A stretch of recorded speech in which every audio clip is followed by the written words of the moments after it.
Hi, this is Matt Baker. A few weeks ago, I posted a video in which I pointed out 37 characters from the Hebrew Bible who have been found by archaeology, meaning that they were real historical people. The main takeaway was that all of them were from the Iron Age, or early classical antiquity, demonstrating that one cannot really understand the Bible without understanding the importance of the Bronze Age collapse and the impact it had on the history of the ancient Near East.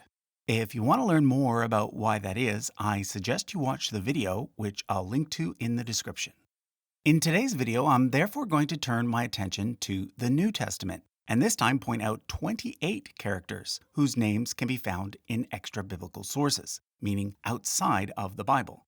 Note that the title of the video uses the term historical record rather than archaeology, because this time we're dealing exclusively with the classical period.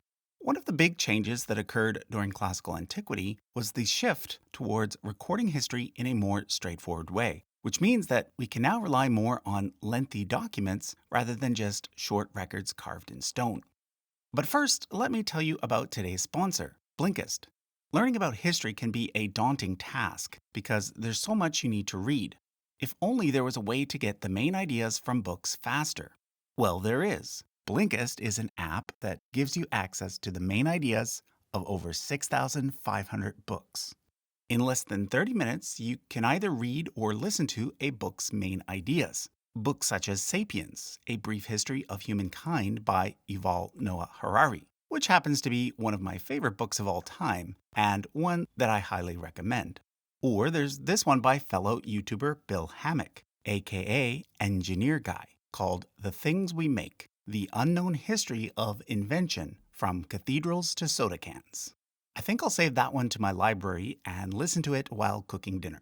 Blinkist also has podcasts and a new feature called Blinkist Spaces, which allows you to share titles with others, even if they don't have a membership.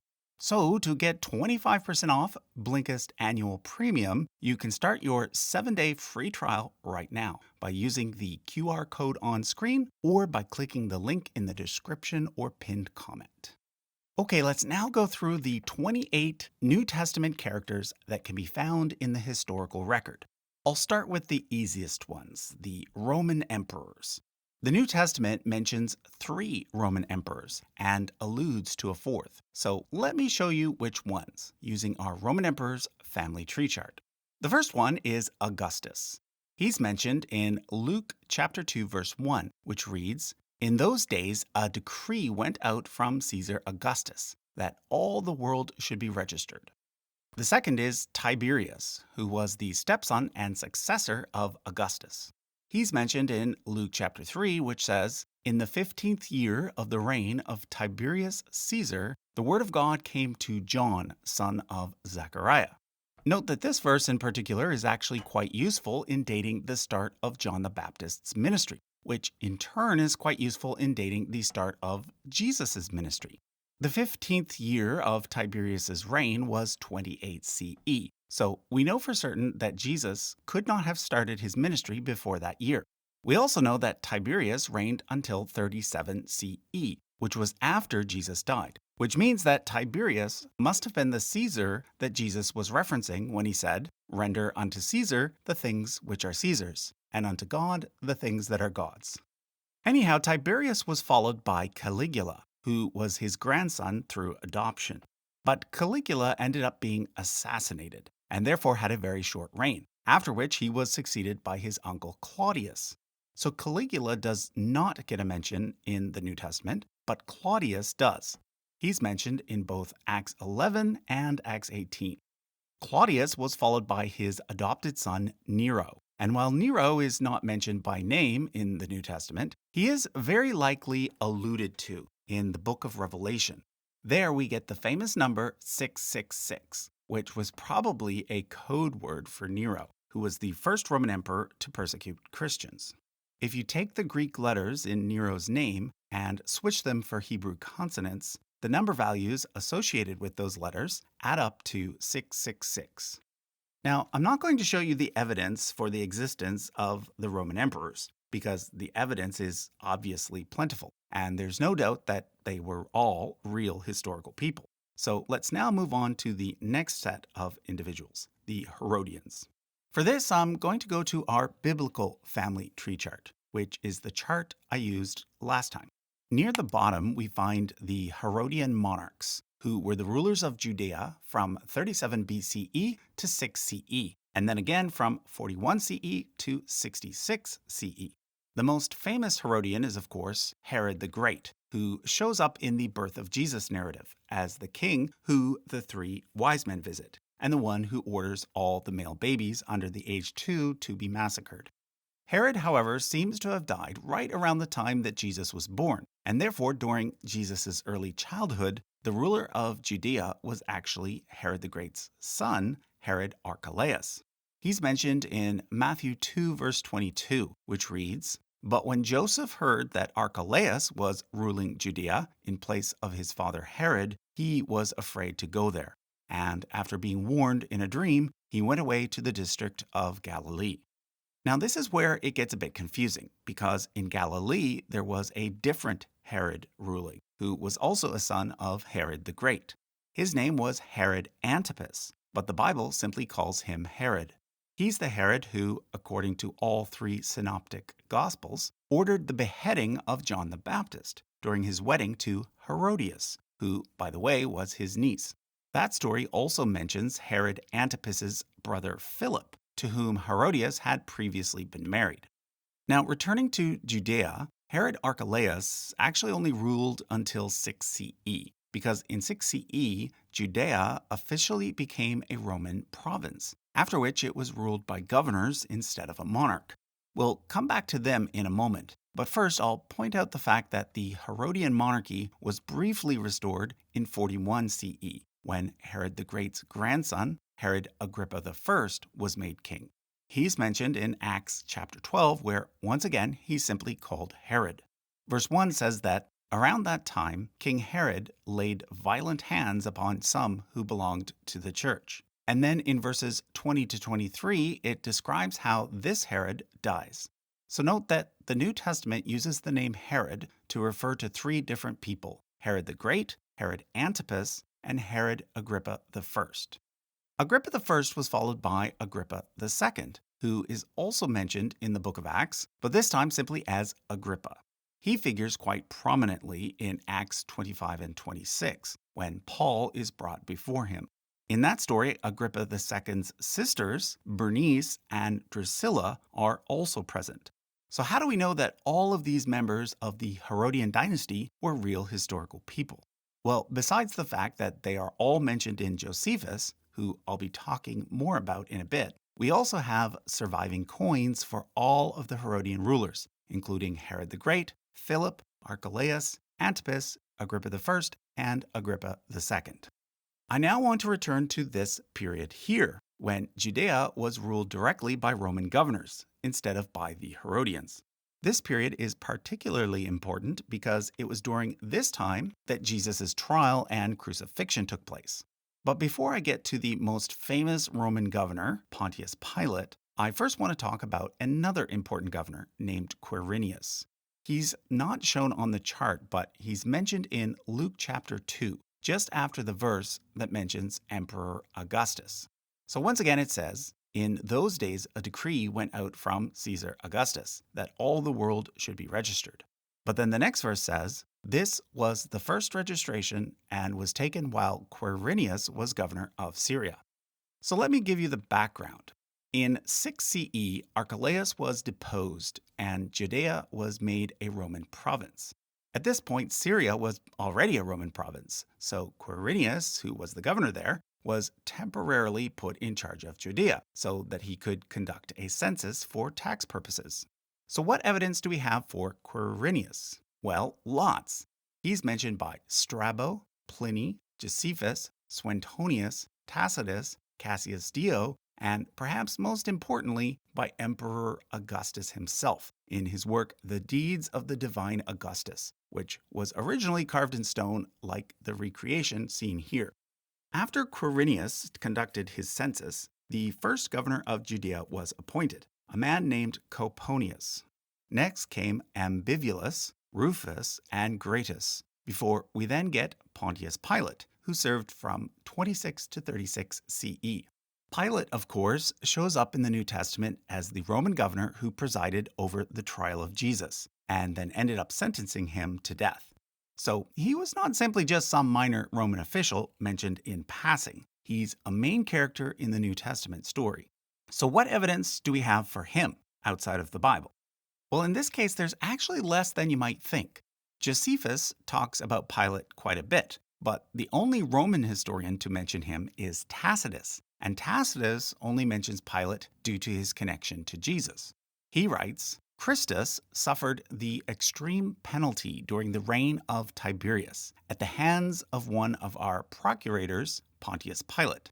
However, in 1961, this inscription was found among the ruins of Caesarea, which had served as the capital of Judea when Pilate was governor. It's a dedication stone, and while part of it is missing, it quite clearly reads Pontius Pilate, prefect of Judea. So this is some pretty irrefutable evidence that Pontius Pilate was indeed a real historical person. Pilate was followed by Marcellus, and then by Marullus. But then in 41 CE, the Herodian monarchy was restored, and Agrippa I was given full autonomy.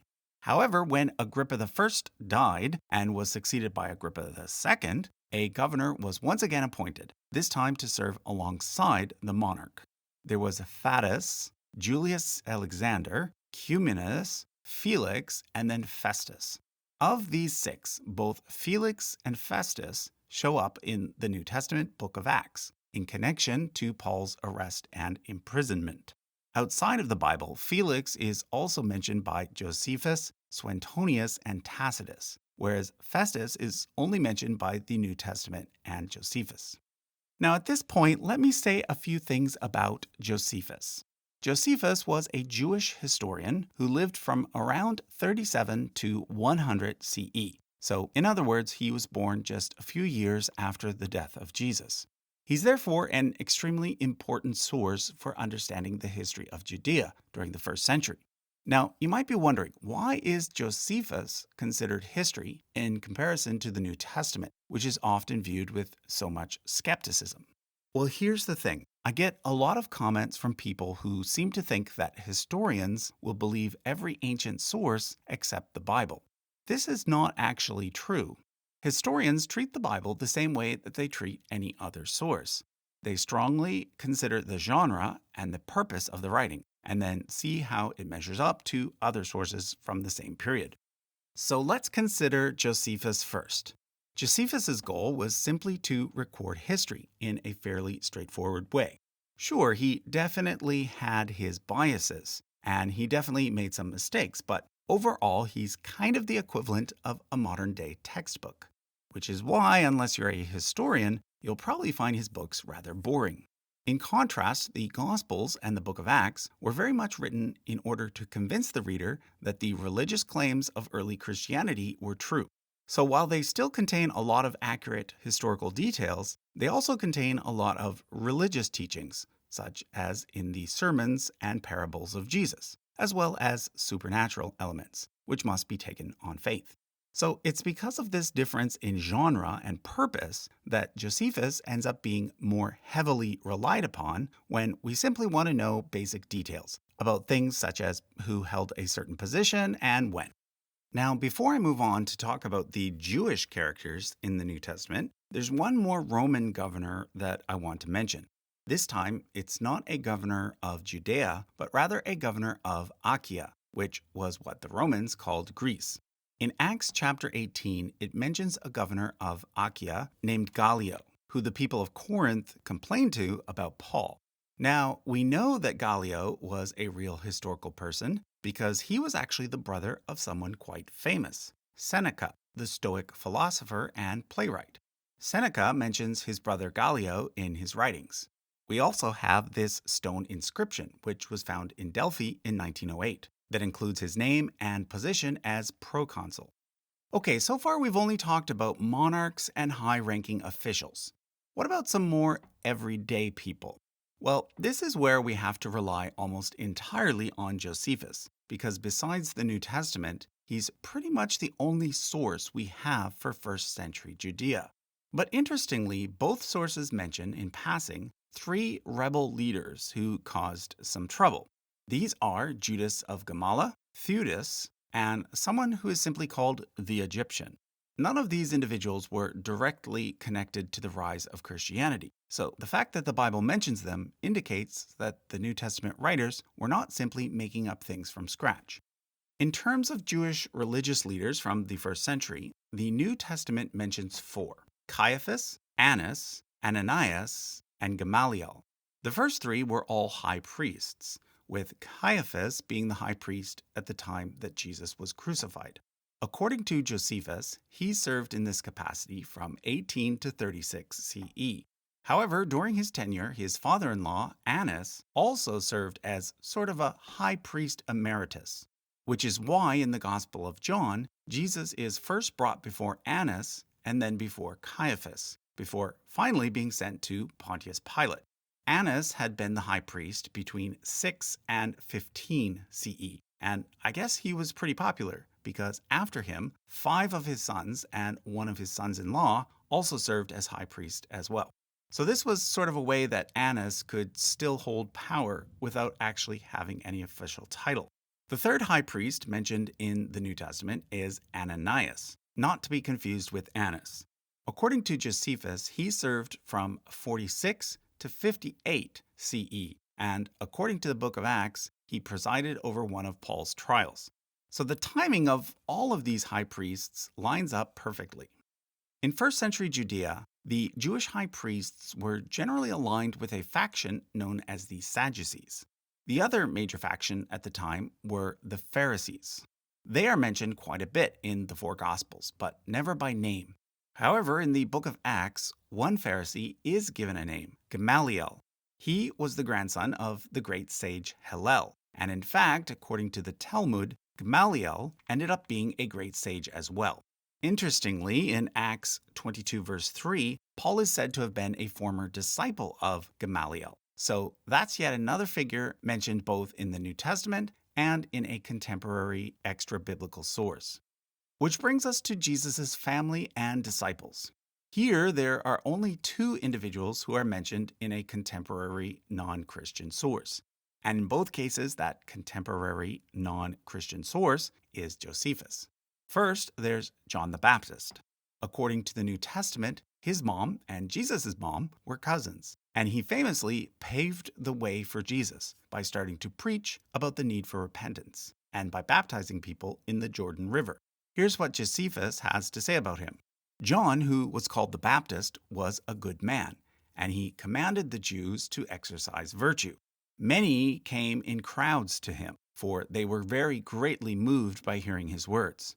But Herod, who feared lest the great influence John had over the people might lead to a rebellion, thought it best, by putting him to death, to prevent any mischief he might cause. Accordingly, he was sent a prisoner to the castle I before mentioned, and was there put to death.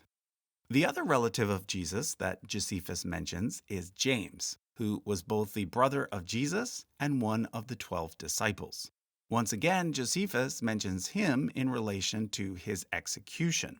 This time he writes, Annas took the high priesthood. He was a bold man in his temper, and very insolent, very rigid in judging offenders. He had now a proper opportunity, so he brought before the Sanhedrin the brother of Jesus, who was called Christ, whose name was James, and some of his companions. And when he had formed an accusation against them as breakers of the law, he delivered them to be stoned.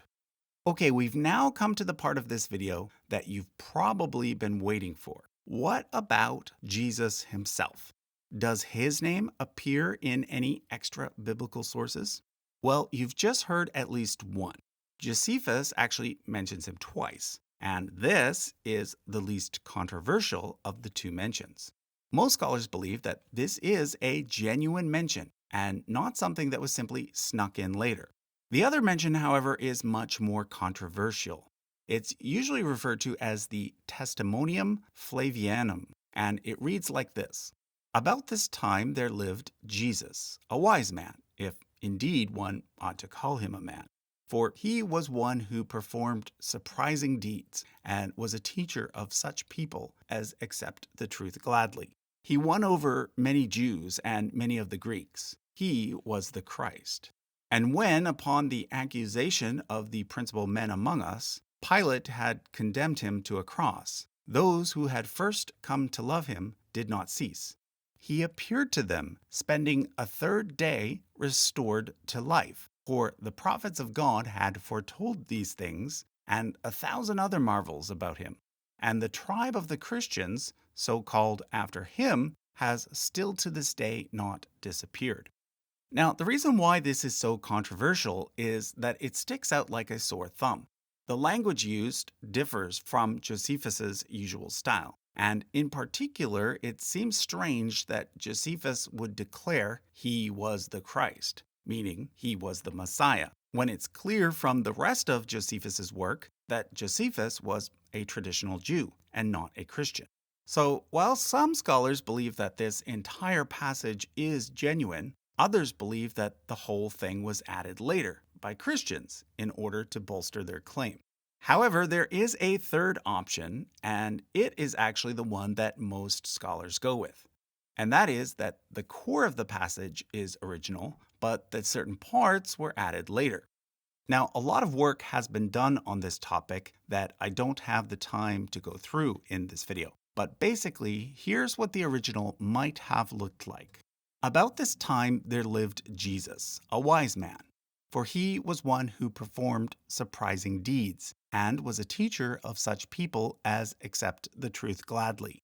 He won over many Jews and many of the Greeks. And when, upon the accusation of the principal men among us, Pilate had condemned him to a cross, those who had first come to love him did not cease. And the tribe of the Christians, so called after him, has still to this day not disappeared. So even with some parts taken out, this is still a historical reference to Jesus, written about 60 years after his death. In addition to the two Josephus mentions, there's also the Tacitus passage that I pointed out earlier, which also mentions Pontius Pilate. This one was written around 115 CE, so around 85 years after Jesus' death. Tacitus brings up Christians in connection to the fact that Nero blamed them for the Great Fire of Rome, and explains that Christianity originated when Christus suffered the extreme penalty during the reign of Tiberius, at the hands of one of our procurators, Pontius Pilate. He then goes on to call Christians evil, so this is definitely not a passage that was added later in order to make Christianity look good. Around the same time, two other Roman historians mention Christians as well, if not Christ directly. There's a letter from the magistrate, Pliny the Younger, to Emperor Trajan, where he talks about prosecuting Christians for their refusal to worship the emperor as God. He said that they instead sing responsively a hymn to Christ as to a god. Secondly, there's Suetonius, who in his biography of Emperor Claudius mentions, punishment was inflicted on the Christians, a class of men given to a new and mischievous superstition. So taken together, there is strong historical evidence that there was in fact a Jew named Jesus, who was crucified in Judea during the governorship of Pontius Pilate, and that within 50 years or so, there was a group of people called Christians, who believed that Jesus was the Messiah and who worshipped him as God. Now, this, of course, does not prove that Jesus actually was God, but it does provide good evidence that he did in fact exist, and that very early on, some people did think he was God. So that was a look at 28 New Testament characters who have been found in the historical record. Don't forget to check out Blinkist, and if you want to get a copy of our biblical family tree chart, be sure to head over to usefulcharts.com. Thanks for watching.